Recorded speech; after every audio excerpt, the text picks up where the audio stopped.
ಹಾಸನದಲ್ಲಿ ಅಶ್ಲೀಲ ವಿಡಿಯೋಗಳ ಹಂಚಿಕೆ ಮಾಡಿದಂಥ ಆರೋಪದಲ್ಲಿ ನವೀನ್ ಗೌಡ ಮತ್ತು ಚೇತನ್ ಗೌಡ ಸೇರಿ ಮೂವರ ಬಂಧನ ಆಗಿದೆ.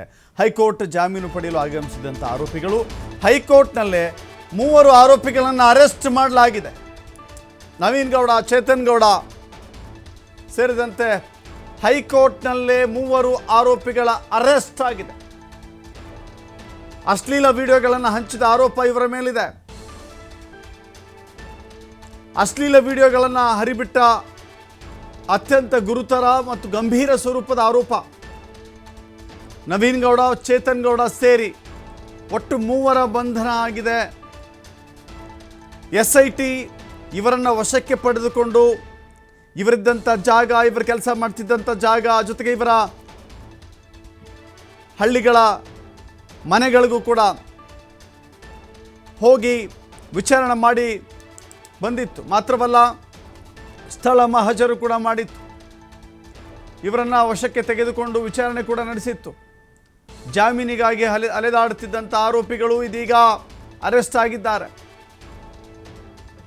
ಪೆನ್ ಡ್ರೈವ್ ಹಂಚಿದಂಥ ಆರೋಪ ಇವ್ರ ಮೇಲಿದೆ. ನಾವು ಮೊದಲಿಂದನೂ ಹೇಳ್ತಾ ಇದ್ದೀವಿ, ಈ ವಿಡಿಯೋ ರೆಕಾರ್ಡ್ ಮಾಡಿದ್ದು ಎಷ್ಟು ತಪ್ಪೋ ಅದನ್ನು ಹಂಚಿದ್ದು ಕೂಡ ಅಷ್ಟೇ ತಪ್ಪು. ಅದನ್ನು ಹರಿಬಿಟ್ಟಿದ್ದು ಅದು ಯಾವುದೇ ರೀತಿಯ ಮಾರ್ಗದಲ್ಲಾಗಲಿ, ಪೆನ್ ಡ್ರೈವ್ ಮೂಲಕನೋ, CD ಮೂಲಕನೋ, ಮೇಲ್ ಮೂಲಕನೋ, ಶೇರಿಟ್ ಮೂಲಕನೋ, ಬ್ಲೂಟೂತ್ ಮೂಲಕನೋ, ವಾಟ್ಸಪ್ ಮೂಲಕನೋ ಅಥವಾ ಸಾಮಾಜಿಕ ಜಾಲತಾಣಗಳ ಮೂಲಕನೋ ಹರಿಬಿಟ್ಟಿದ್ದಿದೆಯಲ್ಲ, ಇದು ಭಾಳ ದೊಡ್ಡ ತಪ್ಪು. ಹೆಣ್ಣು ಮಕ್ಕಳ ಜೀವನದ ಜೊತೆ ಚೆಲ್ಲಾಟ ಆಡಿದಂಗೆ, ಹೆಣ್ಣು ಮಕ್ಕಳ ಭವಿಷ್ಯವನ್ನು ಬೀದಿಗೆ ತಂದಂಗೆ, ಅದು ಕೂಡ ಬ್ಲರ್ ಮಾಡದೆ ನೇರ ಹಾಗೆ ಬಿಟ್ಟು ಇನ್ನಷ್ಟು ಡ್ಯಾಮೇಜ್ ಮಾಡಿದ್ದಾರೆ.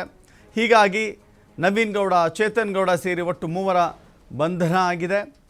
ಇದೇ ವಿಚಾರಕ್ಕೆ ಸಂಬಂಧಪಟ್ಟಂತೆ ಆರೋಪಿಗಳು ಬೇಲ್ಗಾಗಿ ಅಪ್ಲಿಕೇಶನ್ ಹಾಕ್ಕೊಂಡಿದ್ರು. ಆದರೆ ಬೇಲ್ ಅಲ್ಲಿಯೂ ರಿಜೆಕ್ಟ್ ಆಗಿದೆ. ಹೈಕೋರ್ಟ್ನಲ್ಲೂ ಇವರ ಅರೆಸ್ಟ್ ಆಗಿದೆ. ಇನ್ನು ಮುಂದೆ ಈ ಜಾಲ ವಿಸ್ತರಿಸ್ತಾ ಹೋಗುತ್ತೆ. ನೋಡಿ, ತನಿಖೆ 2 ಆಯಾಮದಲ್ಲಿ ನಡೀತಾ ಇದೆ. ಒಂದು, ವಿಡಿಯೋ ರೆಕಾರ್ಡ್ ಮಾಡಿದ್ದಂಥ ಮೂಲ, ಅತ್ಯಾಚಾರ ಮಾಡಿರುವಂಥ ಆರೋಪ, ಅದರ ಅನ್ವಯ ನಡೀತಾ ಇದೆ. ಅತ್ಯಾಚಾರ, ಲೈಂಗಿಕ ದೌರ್ಜನ್ಯ, ವಿಡಿಯೋ ರೆಕಾರ್ಡಿಂಗು, ಮಹಿಳೆಯ ಮಾನ ಅಪಮಾನದ ಪ್ರಶ್ನೆ, ಇದೆಲ್ಲವೂ ಕೂಡ ಇದು ಒಂದು ಭಾಗ. ಇನ್ನೊಂದು ಭಾಗ, ಈ ವಿಡಿಯೋಗಳನ್ನು ಹಂಚಿದ್ದು, ಅಶ್ಲೀಲ ವಿಡಿಯೋಗಳನ್ನು ಸಾಮಾಜಿಕ ವಲಯದಲ್ಲಿ ಹಂಚಿದ್ದು, ಹೆಣ್ಣು ಮಕ್ಕಳ ಜೀವನದಲ್ಲಿ ಚೆಲ್ಲಾಟ ಆಡಿದ್ದು, ಇದು ಕೂಡ ಬಹಳ ದೊಡ್ಡ ಮುಖ್ಯ ಅಂಶ ಆಗುತ್ತೆ. ಈ 2 ಅಂಶದಲ್ಲಿಯೂ ಕೂಡ SIT ತನಿಖೆಯನ್ನು ಮುಂದುವರಿಸ್ತಾ ಇದೆ. ಸದ್ಯಕ್ಕೆ ಇವರಿಬ್ಬರೂ ಕೂಡ, ನವೀನ್ ಗೌಡ, ಚೇತನ್ ಗೌಡ ಸೇರಿ ಇನ್ನೊಬ್ಬ, ಒಟ್ಟು ಮೂವರನ್ನು ವಶಕ್ಕೆ ಪಡೆಯಲಾಗಿದೆ, ಅರೆಸ್ಟ್ ಮಾಡಲಾಗಿದೆ.